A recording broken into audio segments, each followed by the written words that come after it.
Recently, a car owner in mainland China posted online, saying their Xiaomi SU7 broke its axle after driving over a bumpy road. The post quickly attracted attention from many people. In the video, the Xiaomi SU7 was seen driving at around 70 kilometers per hour on a rough village road. Shortly after, the car's tire burst, and the axle appeared to break. Many people in the comments section suspected the issue was related to the car's quality. On February 9th, Xiaomi Motors responded through its official Weibo account, calling the claims rumors and stating that there was no axle breakage.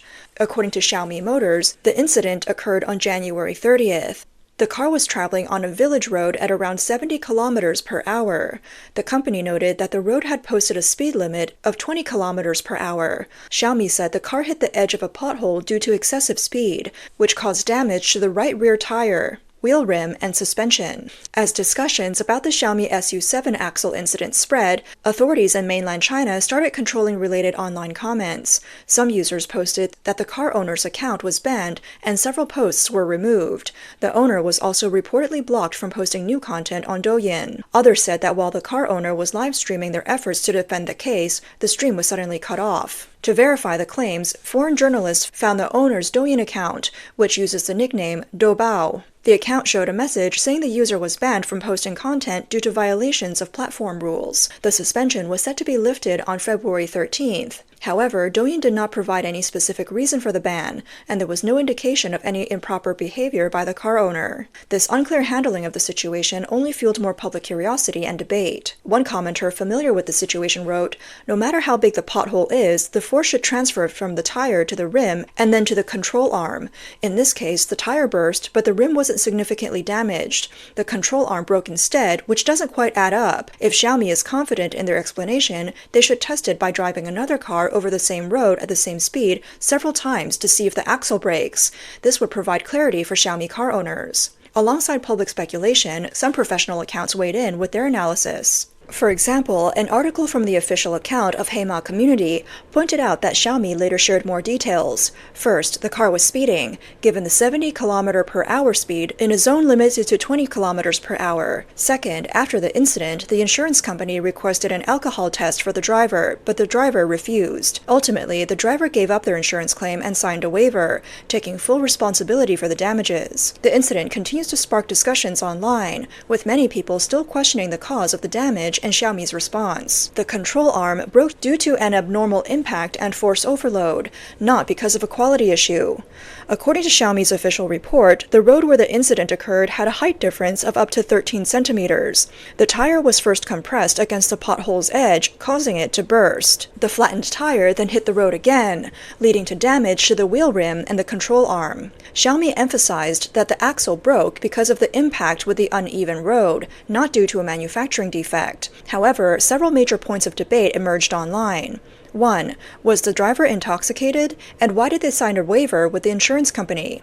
2. Did the control arm break from multiple impacts combined? 3. If the control arm broke, why was there such significant wear visible in the photos? How did that damage occur? 4. Is it normal for a control arm to break when driving at 70 kilometers per hour on a rough road? Does this suggest a potential quality issue? 5. Why did the car owner refuse to allow a third-party investigation? Regarding the first point, the car owner posted online that the insurance agent had tested the driver, who was the owner's father, 4 times at the scene, and all tests showed no signs of alcohol consumption. As for the second concern, the car owner uploaded dashcam footage showing that during the critical time period, there were no additional accidents, only normal driving and avoiding pedestrians. The third point relates to the noticeable wear on the broken control arm. Footage from the car's rear camera showed visible scrape marks and sparks on the road after passing over the uneven surface. This suggests the damage occurred when the car continued to move after the control arm had already broken. For the fourth point, industry professionals consulted by the Heima community noted that this type of damage is uncommon, but possible. The tire burst precisely where the rim's strongest section meets the spokes, potentially preventing the impact from being absorbed as expected. As for the fifth concern, the car owner explained they had not requested a third-party investigation due to financial constraints. 现在玩互联网都不用带脑子的吗？ Do people not think about going online anymore? I recently watched a video about the Xiaomi car accident, and so many people were just chasing clicks with misleading titles, calling it an axle break. Even I, as someone who doesn't know much about cars, can tell it wasn't the axle. It was the lower control arm that broke. then there are people saying the driver was going over 70 kilometers an hour, claiming that that was too fast. Others say it was the owner's father driving and that he was possibly drunk. But what do any of these things have to do with the control arm braking? Is 70 kilometers an hour really that fast? Does it exceed the car's limits? If you're driving 360 kilometers an hour on a highway with a 120 kilometer an hour limit, and you hit a pothole and break something, then sure, you're going way too fast. But no normal person drives 360 kilometers an hour, right? Yes, the speed limit on that road was 20 kilometers an hour, and that's a legal issue. But the car's mechanical limit is definitely more than 70 kilometers an hour. And about the claim that the driver was drunk or unlicensed, what does that have to do with the control arm braking? If I drove a car without a license and the car fell apart, would that happen just because I don't have a license? No, the car fell apart because of a quality issue. Whether I had a license or not has nothing to do with it. These are just distractions meant to confuse people. The real issue here is whether the car should brake when hitting a pothole at 70 kilometers an hour. If experts in the industry agree that it's normal for a car to brake under these conditions, then it's an industry-wide issue. But if they think it shouldn't brake, then it's a quality problem. And we need to look at the big picture. Is this just one isolated case or something more common? In manufacturing, occasional defects happen, and that's normal when producing thousands of cars each year. But if cars regularly brake under similar conditions while going just a bit faster, then it's a product quality issue.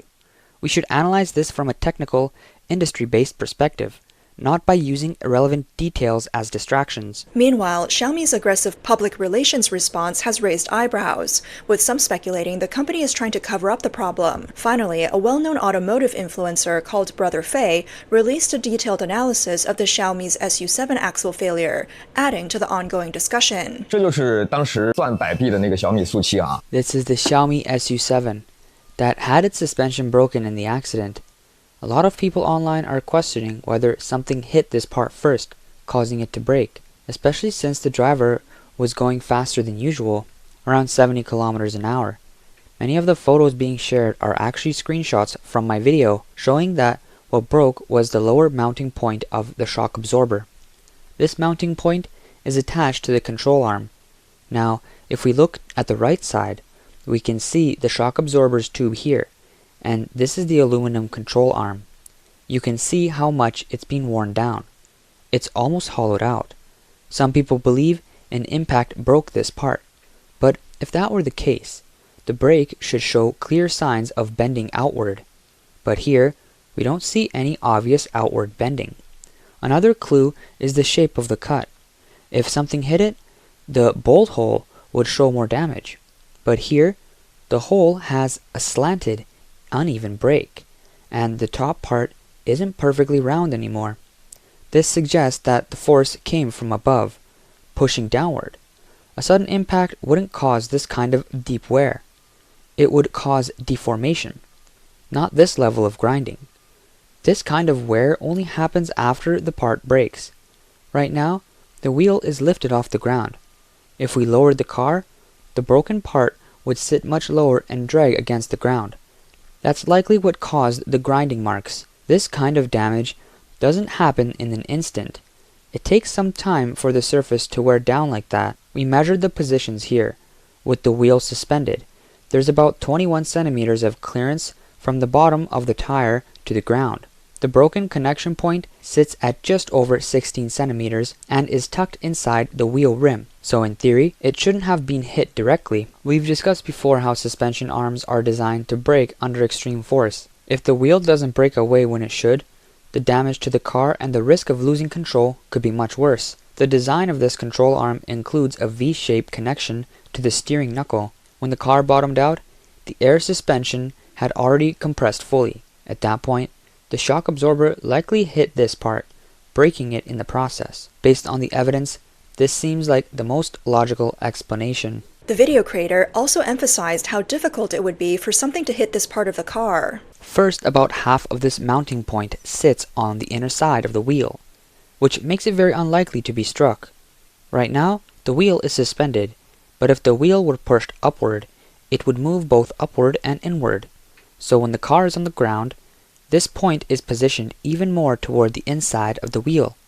Now consider that the car went airborne and then landed with significant downward force. In that situation, the mounting point would have been even further tucked inside the wheel rim. So the idea that something hit this part first and caused it to break would only make sense if a rock or object somehow extended deep into the wheel's interior, which is highly unlikely. This is why the car owner has doubts. The visible damage on the tire is from a single point of impact, leaving a small deformation. But when we examined both the inner and outer sides of the wheel, we didn't find any other clear signs of damage. That single impact was likely the first point of contact when the car landed after the jump. Now, if that initial impact were strong enough to break the control arm, we would expect the deformation at that spot to be much more severe, potentially flattening or even cracking the wheel. But since the damage is so minimal, the owner is questioning why the control arm broke in the first place. They want Xiaomi to provide an explanation for why this happened despite the lack of obvious impact damage. At the end of the video, the creator summed up by saying that they couldn't definitively judge whether the control arm was defective or not. As for the online discussions about other drivers using different cars, like Avatar or other brands, to test the same bumpy road, the creator believes these tests don't have much value. Different cars have different suspension setups, air spring designs, spring rates, and tire profiles. Even if another car goes over the same spot at the same speed, it's nearly impossible to replicate the exact conditions of the original accident. In fact, if you took another Xiaomi SU7 and drove it along the same road, there's no guarantee that the same issue could happen again. An automotive expert also weighed in, saying that the aluminum casing is more brittle and that the break occurred at a pinhole, where the material is thinner and more prone to stress. He believes it's a design flaw rather than an accident. Over time, if this is the case, more cars might experience similar failures unless the design is strengthened. This isn't Xiaomi's first issue with its electric vehicles. In late November 2024, over 70 incidents were reported in a single day due to malfunctions with the automatic parking feature. Drivers said their cars suddenly lost control while parking, causing collisions and scrapes. One driver in Beijing, for instance, had his car back into a pillar, damaging the rear end, even though he's parked in the same spot without issues before. According to reports, most of these incidents happened between noon on November 14th and the early hours of November 15th. Many owners of the Xiaomi SU7 Standard Edition experienced similar problems. They reported that while using the automatic parking feature, their cars suddenly lost control, resulting in collisions, scrapes, and varying degrees of damage. One of the affected owners, Sun Peng from Beijing, had a particularly frightening experience. As he was driving home and entering his underground parking garage, he activated the automatic parking system like he always did. But this time, the car unexpectedly reversed into a pillar next to the parking space. The rear end of the vehicle was severely dented and scratched. Sun Peng said he had never experienced any issues at that same spot before. Other brands like BYD, XPeng, and Li Auto have faced similar complaints.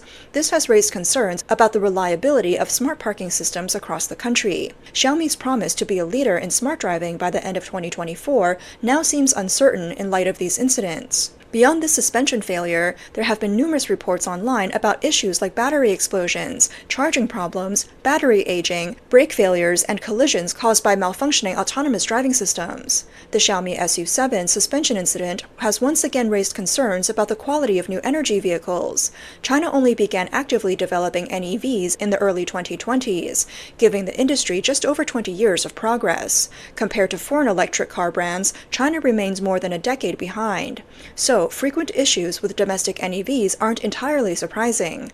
If the media spent less time hyping these vehicles and more time objectively reporting on them, the public might not be so shocked when these problems arise. Tian Genyuan, who ran an auto repair shop for 10 years, shared his thoughts on the situation. I think EVs represent a step backward in automotive technology, and a big one. Ever since China shifted its focus to electric vehicles, we've essentially abandoned research and development in key areas like internal combustion engines, transmissions, and chassis design. Instead, manufacturers are just assembling parts, building cars that feel like toys from decades ago. There's no real technological innovation here. When I talk about advanced technology, I mean fundamental material science. Take EV chassis designs, for example. Are they as structurally sound as those from Mercedes-Benz, BMW, Audi, or even Volkswagen Jettas? No, not even close. Let's start with rust protection. The coatings we use for rust prevention are subpar. The steel used in chassis components is also inferior. Even the rubber bushings in the suspension arms don't meet international standards. China is a major petroleum producer, yet our rubber quality still lags behind developed countries. The steel lacks the necessary mechanical strength. As a result, these cars feel soft and unstable. A well-engineered chassis should absorb shocks effectively while remaining firm and providing a sense of control. Can these EV achieve that? No, they can't. In my view, this is a decades-long step backward. People talk about this idea that we've bypassed traditional car components like engines, transmissions, and chassis to jump straight into EVs. But by doing so, we've left a massive gap in our core materials technology. When we inevitably have to address that gap, the cost and effect required will be enormous.